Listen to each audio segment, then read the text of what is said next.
Okay, we all follow rules every day, right? At school, at home, they're just part of life. But what if you got to make the rules? We're going to look at how to create fair, effective rules. Let's check out a real-life example from two students, Katie and Theo. See what they did. They came up with 6 new rules for their class. So, what's their secret? Let's break it down. All right, first things first, a good rule has to have clear consequences. Super important. So a consequence is just what happens after an action, a result. A lot of their rules used negative consequences, to discourage certain behaviors. For instance, if you're late, boom, you have to stay after school. Simple and direct. And they didn't stop there.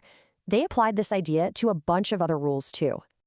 But here's where it gets interesting. Consequences aren't always about punishment, right? Exactly. You've got two sides of the coin, stopping bad stuff and encouraging the good stuff.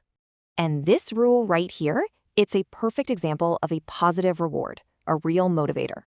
So the big takeaway is that balance is key. You need both punishments and rewards for a fair system.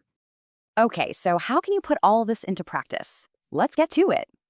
Here's a little checklist to get you started. 5 simple steps to making great rules. So think about it. What's the one rule you'd change? It could make a huge difference.